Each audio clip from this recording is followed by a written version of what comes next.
Hi നമസ്കാരം ഫാസിലാണ്.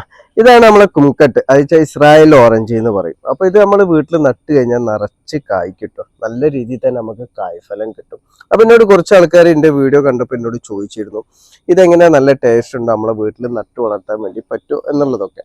അപ്പൊ ഞാൻ പറയുന്നത് എന്താ വെച്ചാല് ഇതിനൊരു പുളി, ഇതിപ്പോ ഒന്നും കൂടി പാകാവാണ്ട് ഇതൊരു മഞ്ഞ കളറായിട്ട് വരും. ഇത് തോലടക്കം നമുക്ക് കഴിക്കാൻ വേണ്ടിയിട്ട് പറ്റും കേട്ടോ. ഇതിന്റെ ഒരു ടേസ്റ്റ് എന്ന് പറഞ്ഞാൽ ഒരു പുളി കലർന്ന ഒരു മധുരമാണ്. അയച്ചാൽ നല്ല രീതിയിൽ നമ്മൾ ഓറഞ്ച് കഴിക്കുന്ന രൂപത്തിലുള്ള മധുരമൊന്നും ഇതിനുണ്ടാവില്ല, ഒരു പുളി കലർന്നിട്ടുള്ള ഒരു മധുരമാണ് ഇതിനുണ്ടാവുക കേട്ടോ.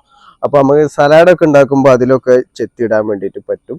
അപ്പൊ ഇത് കാര്യമായിട്ട് ഇപ്പൊ കുറച്ച് ഫ്രൂട്ട് പ്ലാന്റ് ഒക്കെ വെക്കുന്നവരാണെന്നുണ്ടെങ്കിൽ ഇത് കാര്യമായിട്ട് വെക്കേണ്ട ആവശ്യമൊന്നുമില്ല. പിന്നെ നമുക്ക് ഒരു ആശക്കൊക്കെ വേണ്ടി വെക്കുകയാണെന്നുണ്ടെങ്കിൽ ഇപ്പൊ അലങ്കാര ചെടി ആയിട്ടൊക്കെ ഇത് വെക്കുക. കാരണം നല്ല കുറ്റിച്ചെടി ആയതുകൊണ്ട് തന്നെ ഇത് നിന്നുകൊണ്ട് നല്ല രീതിയിൽ കായ് കിട്ടും. അപ്പൊ ഇത് കായ്ച്ച് ഇതൊരു പഴുത്ത് കഴിഞ്ഞാൽ നല്ല മഞ്ഞ കളറിൽ തന്നെ ഫുള്ളായിട്ട് കിടക്കും.